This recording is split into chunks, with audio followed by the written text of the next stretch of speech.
Troisième partie sur Houdini. Cette fois-ci, on va attaquer donc le projet principal ici de création procédurale, qui va consister à faire un bâtiment de plusieurs étages, bâtiment très simple de plusieurs étages, où chaque étage en fait est composé principalement en fait de colonnes qui soutiennent l'étage supérieur. Donc on va commencer déjà par faire un objet vide, et puis on va mettre dedans d'abord la colonne, et puis on va instancier plusieurs fois cette colonne pour faire un étage, et puis on va instancier plusieurs fois cet étage pour faire un bâtiment. Donc là, on est parti pour un plus gros morceau là. Donc je vais déjà commencer par créer une géométrie vide. Donc je crée simplement un node géométrie ici, donc qui crée par défaut ce cube. En fait c'est un modèle qui charge automatiquement. Et donc je vais l'appeler Pillar House. Voilà. Je double-clique dessus et donc je retrouve ici ma géométrie. Et en fait cette géométrie, on voit c'est un file, donc c'est un truc qui a été lire directement un fichier BGEO sur le disque. Je le supprime parce que j'ai pas besoin de ça. Et on va commencer directement par les piliers qu'on va créer. Et donc les piliers, ça va être quoi? Ça va être trois tubes en fait. On va avoir la base, le pilier principal et puis le dessus du pilier. Donc je vais utiliser ma primitive tube. Donc la première primitive que je vais utiliser va servir pour la base. Donc évidemment, il ne faut pas que je fasse quelque chose de trop gros. Je vais en hauteur mettre 0,25 et en radius 0,2. Voilà, je vais peut-être même faire le contraire, 0,25 de radius et 0,2 en hauteur. Voilà, c'est mieux proportionné. Alors, il faut que je change de type de primitive pour passer en polygone, et je vais cocher aussi les end caps pour refermer le modèle. Voilà, donc ça c'est la première partie. Alors, première chose à remarquer, c'est que en fait la base de mon tube ici, la base de mon tube est en dessous du sol, est enfoncée dans le sol. Donc le pivot est mis vraiment au centre de l'objet, en plein milieu. Ce qui m'intéresse pas trop en fait. J'aimerais bien construire en fait mes piliers et avoir le pivot du pilier en dessous et pas en plein milieu de mon tube ici. Donc il y a plusieurs façons de faire. Ce cas, c'est que j'aimerais bien par la suite pouvoir éventuellement modifier la hauteur, etc. Et que ça reste toujours évidemment cohérent. Donc je pourrais évidemment changer le centre ici et le monter de 0,1, et puis voilà, le tour est joué. Le problème c'est que si je change la hauteur, évidemment ça va plus. Donc je vais plutôt faire un transform. Donc le transform, ça va me permettre de déplacer, manipuler l'objet. Voilà. Hop. Et donc le transform, on retrouve ce qu'on avait déjà dans les transforms tantôt, à savoir translate, rotate, scale, etc. Donc vous allez me dire, la belle affaire, je suis bien avancé. En fait, ce qui se passe, c'est que ici, je peux mettre des expressions aussi, je peux appeler des variables, mettre du code vraiment à l'intérieur. Et donc, ce que je peux faire ici, c'est par exemple tenir compte de la taille de l'objet, de sa position minimale ou maximale sur un axe, pour ajuster le translate. Donc mon objet, en fait, si je le regarde sur le côté ici, et bien en fait, je vois que je suis vraiment au milieu, et donc j'ai une partie qui dépasse au-dessus, une partie qui dépasse en dessous. Donc ce que je vais pouvoir utiliser comme valeur, en fait, je peux avoir sur chacun des axes la position minimale et maximale. Donc en fait, si je regarde sur l'axe Y, la position maximale, ça va être ici, et ça va correspondre à 0,1, puisque la hauteur totale ici est de 0.2, donc comme je suis au milieu, c'est 0.1 ici. Et la position minimale en Y, c'est moins 0.1. Donc ça, c'est deux éléments que je vais pouvoir utiliser. Et le troisième élément, c'est la taille. Donc ça, c'est la hauteur totale. Donc c'est la différence en fait entre le max et le min, où là j'ai 0.2. Mais si ça ne m'intéresse pas, ou alors je dois le diviser par 2 pour avoir la position qui m'intéresse. Donc là je vais utiliser plutôt le Y max. Et donc pour le translate, je vais mettre $Y max. Et je vais sélectionner mon transform pour bien le voir. Et voilà. Et donc en fait le transform de l'objet me le remonte juste de Y max.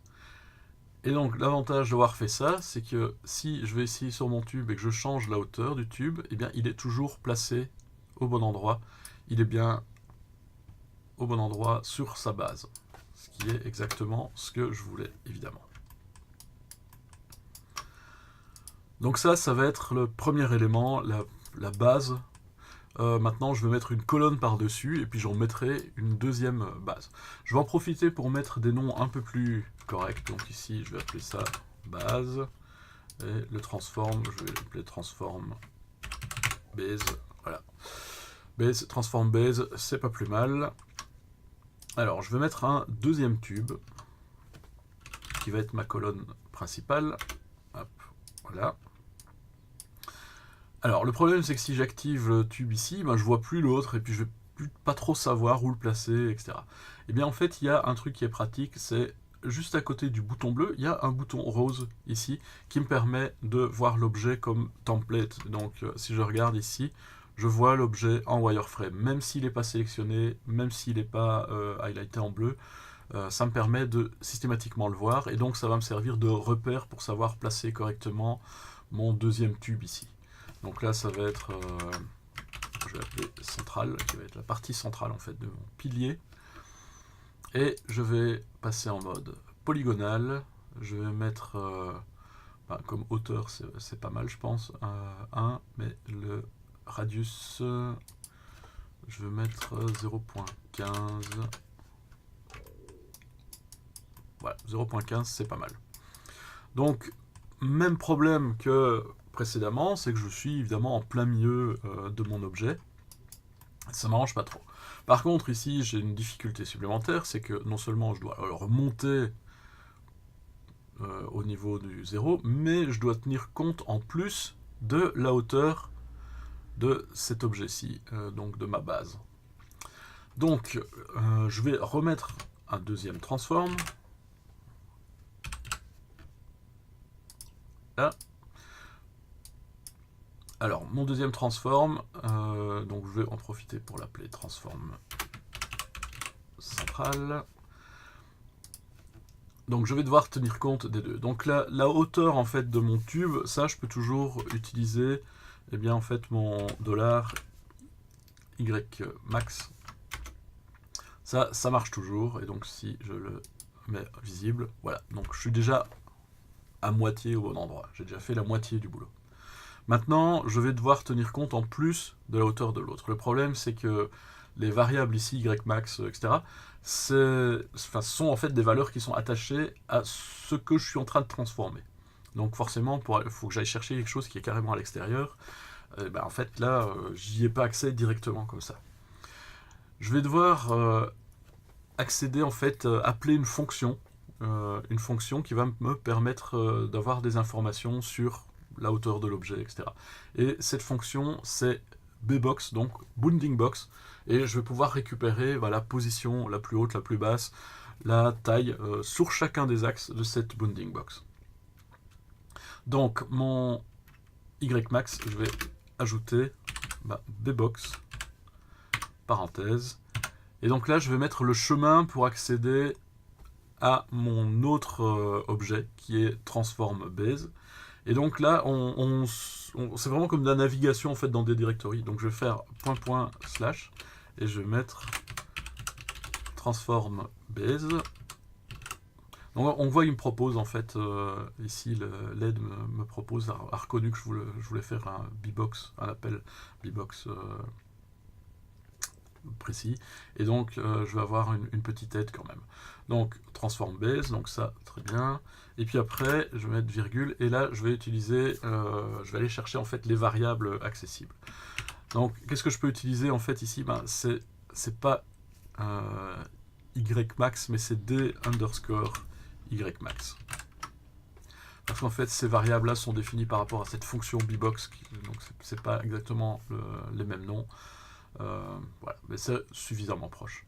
Et donc, une fois que j'ai fait ça, hop, voilà, il a utilisé cette hauteur en plus pour remonter le tout. Donc là, maintenant, j'ai mon deuxième morceau de mon pilier qui est mis en place. Donc, ça commence à ressembler à quelque chose. Je vais remettre maintenant mon élément base ici, à nouveau au-dessus. Et donc je vais faire à nouveau un deuxième transform. Enfin, troisième transform. Un deuxième transform pour base. Hop.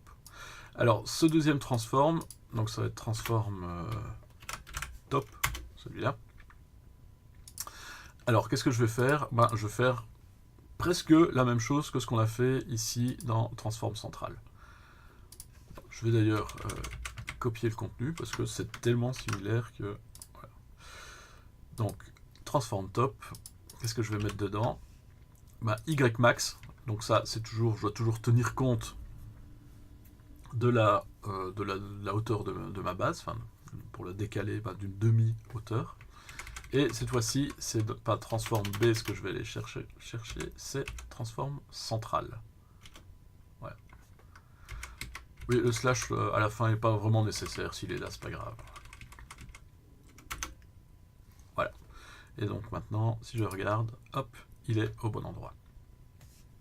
Alors, pour l'instant, j'ai pas encore une vision de tout ensemble. Il faudrait que je mette celui-là en rose aussi, comme ça. Voilà. Mais je peux avoir qu'un seul à la fois. Donc, ce que je vais faire, c'est un merge. Mais avant de faire le merge, je vais commencer à penser un petit peu à l'esthétique. Et je vais mettre des couleurs différentes pour les différents morceaux.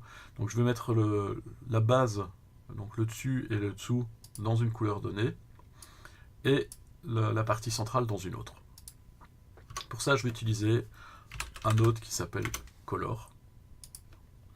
Donc par exemple, pour la partie centrale ici, voilà, color, et on peut sélectionner la couleur, mettre ce qu'on veut. Hop, je vais mettre une couleur bleue comme ça. Là, et donc si je highlight, voilà, j'ai mon pilier bleu. Maintenant, je vais faire la même chose pour la base. Donc là, pour éviter de mettre deux nodes color, un de chaque côté pour chaque transform, je vais venir glisser le node color ici entre tube et les deux transforms. Donc je mets color, hop, je le connecte là, et c'est ça que je vais rebrancher sur chacun des transforms. Et donc là, je vais mettre peut-être un bleu un peu plus foncé, comme ça. Voilà. Donc, j'ai mes deux bases, qui sont un peu bleu-mauve, comme ça, et la partie centrale qui est un peu plus claire. Et une fois que j'ai tout ça, eh bien, je vais en faire un seul objet avec le merge. Hop, hop, et hop, là. Et donc, vous pouvez changer l'ordre dans lequel c'est mergé ici, donc en sélectionnant le merge. Donc, moi, ce qui m'intéresse, c'est d'avoir, pour éviter d'emmêler toutes les connexions, c'est base, top, et puis color. Donc, je vais remonter le base en haut, puis le top, et puis le color. Voilà, comme ça, je n'ai plus de nœuds dans mon graphe. Color, je vais mettre un nom correct aussi, donc color base, et pour celui-ci, color central. Voilà, et donc maintenant j'affiche le résultat, et donc je vais appeler ça donc le pilar. Voilà. Donc maintenant j'ai mon pilier, je peux aller modifier tous les paramètres comme je veux, donc par exemple la hauteur du tube, hop, et il y a tout suit automatiquement. Pour la base, c'est pareil, je peux changer la hauteur de la base, hop, tout s'adapte parfaitement. Donc voilà, déjà une première chose de faite, les piliers sont là. Maintenant, pour faire l'ensemble des piliers, pour faire un étage de piliers, je vais partir sur un objet grid. Objet grid qui est en fait un plane subdivisé. Voilà. Donc je vais mettre le pilar en template, comme ça on a une idée de l'échelle. Voilà. Donc ma grid, la grid ici, donc ça va être, je vais l'appeler ground. Voilà. Donc elle est en polygone, là aussi on a le choix habituel, mesh, etc. Connectivité, rose, colonne. Enfin, faut commencer un peu à voir maintenant comment ça marche. On a la taille et le nombre de lignes et de colonnes, donc je vais peut-être être un peu plus modeste en mettant 5 et 5, et une taille un peu plus petite, 5 et 5 aussi. Voilà. Donc maintenant ce que je vais faire, c'est ce qu'on a utilisé dans la vidéo précédente avec la sphère twistée. Je vais faire un copy to point, donc pour que les colonnes viennent se mettre à chacun des points, à chacun des vertex en fait, de cette grille. Donc, copy to point, voilà. Donc la géométrie à copier, c'est la première entrée, primitive à copier, hop, c'est le pilier. Et la grille vient se mettre, hop, deuxième. Et si j'active la vue, voilà, et j'ai plein de piliers couchés. Pourquoi est-ce que je les ai couchés? Parce qu'en fait, j'ai une option ici qui est cochée, qui est le Transform Using Point Orientation. En fait, je dois décocher pour qu'il garde l'orientation de base. Donc là, maintenant, je me retrouve avec mon étage de piliers. Piliers qui sont un peu massifs quand même. C'est peut-être, parce qu'il y en a beaucoup, je vais peut-être en mettre 3x3. Enfin, de toute façon, on peut toujours modifier ça à tout moment, ou 4x4. Voilà, 4x4, ça fait déjà un peu moins chargé. Voilà. Donc, j'ai mes piliers. Bonne chose. Pour mon sol, le sol, il est un petit peu léger. Hein. Donc là, c'est vraiment un plane. Donc j'aimerais bien avoir quand même quelque chose qui soit un peu plus consistant. Donc pour en faire un sol épais, je vais faire un extrude dessus. Et donc, pour ça, je vais mettre un poly-extrude. Donc on retrouve vraiment toutes les manipulations classiques qu'il y a sur les polygones, hein, les bevel, bridge, cap, etc. Et donc ce qui m'intéresse, c'est un poly-extrude. Hop. Alors le poly-extrude. Donc petite erreur que j'avais faite hier, j'avais fait un extrude en négatif et donc je me suis retrouvé avec plein de géométrie qui était à l'envers. Erreur de ma part. En fait, il faut faire un extrude en positif pour avoir une box correcte. Donc je vais faire un étage qui fait 0.1 de haut. Voilà. Mais du coup, je me retrouve évidemment avec un problème, c'est que là, j'ai mis mon grand, il est en partie dans ma colonne.